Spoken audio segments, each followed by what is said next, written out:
You have returned yet again, curious acolyte of the Force, just as we have foreseen. Welcome back to our archives. You have come at a great time, as we have been looking over the characters and Sith Lords of old. Known for their cruelty, Sith have spent thousands of years unapologetically using whatever means they deem necessary to achieve their goals, and very few have batted an eye at committing horrendous atrocities in their wake. However, like all things in Star Wars, it's not this cut and dry, and there are many layers to the Sith Order, just like how there is many layers to that of the Jedi. There have existed Sith in the Star Wars timeline, albeit very few, that have exhibited some light side traits, or perhaps weren't all that evil to begin with. I want to quickly point out that it is quite literally impossible for there to exist a good Sith. Their very doctrine and mantra pretty much forbids them from ever acting in an altruistic way in the purest sense. If one comes across a Sith that seems as though they are being helpful, rest assured it is only for their own selfish means. However, this is not to say that there haven't been a few Sith who didn't spend their time killing, conquering, and torturing their way across the galaxy, but rather kept to their own or entirely rejected the Sith's way of life for their own path. So, this is a list of Sith that did the least evil out of order.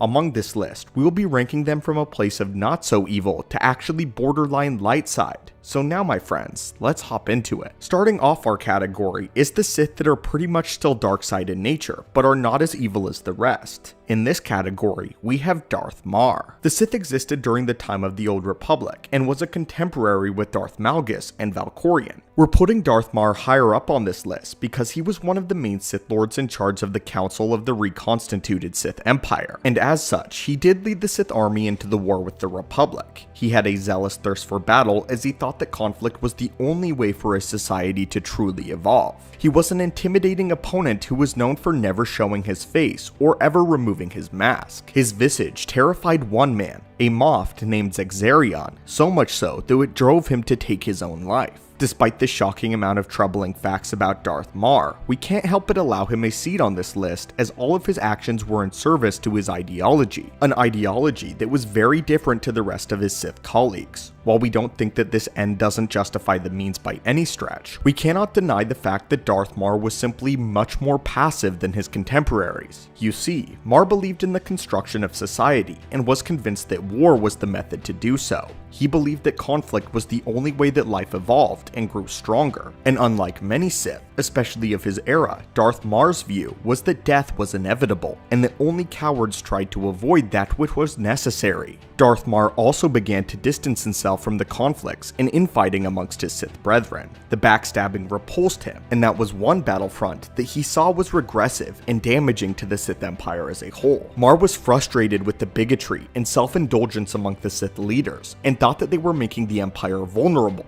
which he was ultimately correct about. Although years of delving deeply into the dark side eventually stripped him of almost all of his emotion, the one piece of humanity he had left was passionately dedicated to ensuring the survival of the Sith. Another thing that sets Darth Mar apart from other Sith was his very view on the Jedi. Rather than detest them, he actually respected them as warriors and force wielders, even viewing Jedi Master Satele Shan as the only one in the galaxy worthy of being his equal. It would be under the lead of Darth Mar that the Sith would actually make peace and ally with the Jedi in order to stop Valkorion from being resurrected by Darth Revan, something that was exceptionally rare. Darth Mar actually had somewhat of a heroic death, as his life would be extinguished while refusing a direct order from Valkorion. In the end, Mar actually would become a Sith spirit, agreeing with the final line of the Jedi Code: "There is no death, only the Force." Amazingly, even after his death, he would appear as a Force ghost and commune with Satele Shan as they both deliberated over Valkorion's return. Whilst talking about the war to come, Mar would actually show a great deal of sorrow regarding how many lives would be lost in the coming war, something we don't really ever get to see from any Sith. So for all of these reasons, we believe that Darth Mar has rightfully earned his place on this list. The next up on this list would be Darth Gravid,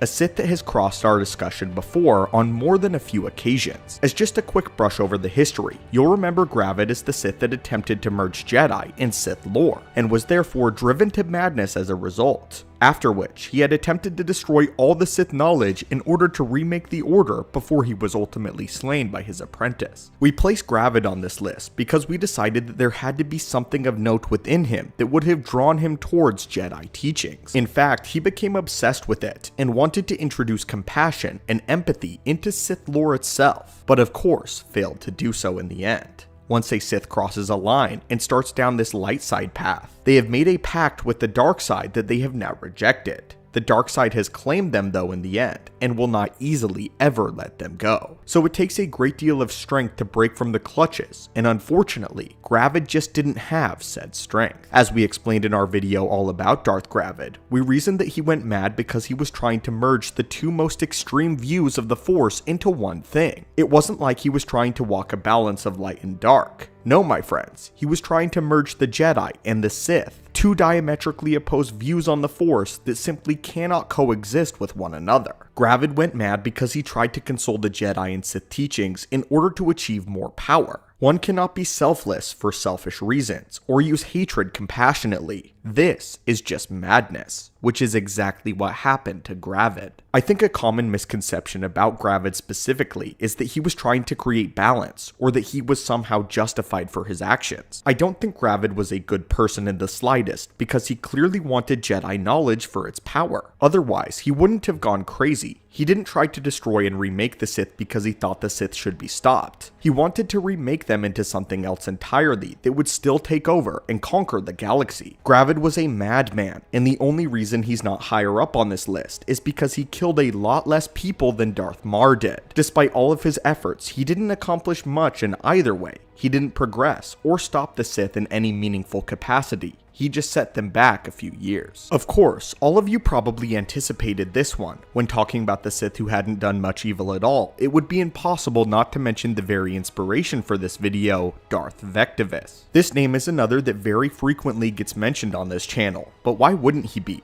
Vektivus is one of the most fascinating Sith in the Order's history, as he is most likely the only Sith to ever be almost completely blameless. Even Sith that had turned to the light side still have a few transgressions under their belt. But we hear of no such thing from Vektivus. Originally a wealthy businessman who ran a mining operation on an asteroid, Vektivus would discover his Force sensitivity. When his employees would accidentally discover a dark side Force nexus that rested on the asteroid, the nexus began to make some of the workers go insane while giving the Force sensitives, like Vektivus himself, nightmares. He would go on to ultimately shut down his mining operation so that no one else would get hurt, and he took a fascination with the nexus, as well as his own latent Force potential.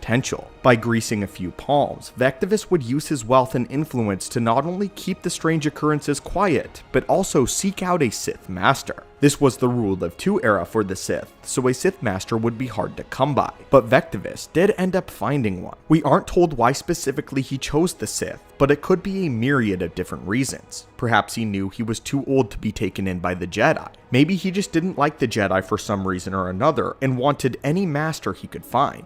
Perhaps it was the nature of the dark side Force nexus that warranted his natural affinity towards the dark. Or it's my personal theory that he didn't really know what he wanted and just paid a few people on the black market with connections to find someone who knew about the Force, and one of his contacts came up with a Sith master. Anyway, for whatever reason, Vektivus would go off to train with the Sith master, and then, I'm just assuming he followed the protocol of the Rule of Two, and he slew his master to become the new one. Even though we aren't outright told this, Vektivus would spend most of his time just studying the Force nexus and exploring the lore of the dark side out of sheer curiosity, not evil, keeping to a personal moral code that he had always had as a businessman. Darth Vektivus never wanted to further the Sith grand plan, nor face down anyone in a ritualistic combat scenario. He was content to just learn about the Force in his own way. Vektivus would end up pioneering the powerful Force Phantom ability, so it wasn't like he was weak in the Force by any means. We aren't told who his apprentice was, but we assume he did train one, as obviously the Rule of Two continued. However, he wasn't slain by his apprentice, but rather died by natural causes surrounded by his friends and family. But would you believe that he is not the #1 spot on our list, as there is another Sith Lord that we believe did less evil than Vektivus. This position actually belongs to a mysterious Sith Lord known as Kth Ur. His first and only appearance was from a holocron entry from the Old Republic.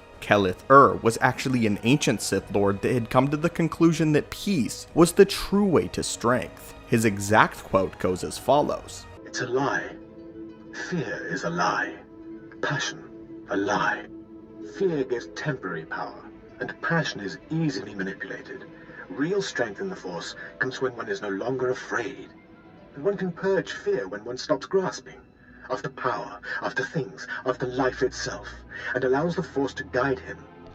There is only the Force. For his heresy, however, he was executed by the Sith Emperor. This is absolutely groundbreaking information, so let's break it down as much as we can with the information that we have about this ancient Sith Lord. We don't know anything of his life outside of this, or even if he had ever met a Jedi. However, these are incredibly light side ideals, and it's shocking that a Sith Lord of old would personally accept this truth. He died in the year 4606 BBY, which takes place a mere 400 years after Marka Ragnos. He was killed by the Sith Emperor of that time, which would have been Darth Tenebrae. The reason why we are mentioning Kth Ur specifically on this list over other Darksiders though, and other Sith that have turned to the light side, is as far as we know, he turned to the light side because of his own volition, and didn't have to be coerced into doing so. From what we gather from our limited information about this Sith, it doesn't seem as though there was a Jedi or loved one that convinced him to think this way. He simply came to this conclusion logically during his meditations, and the wording of this quote proves it. And he actually tried to share his light side teachings before being executed by Tenebrae. I think it is astounding that an ancient Sith turned to the light side purely by his own decision, and although we don't know if he had committed any sinful acts before this moment, I would safely say he earns his position as number 1 on this list. Well, Acolytes, what do you think of our choices, and what are your thoughts on all of these Sith as a whole? We are always extremely excited whenever we find new bits of lore to share with you all, and if you're a huge fan of Legends Star Wars like we are at the channel, be sure to force crush that subscribe button for more, as well as list down below other Legends characters you would like to see explored, and breakdowns of certain niche characters, as well as their stories. Now my friends, go in peace, may the Force be with you, and have a great day.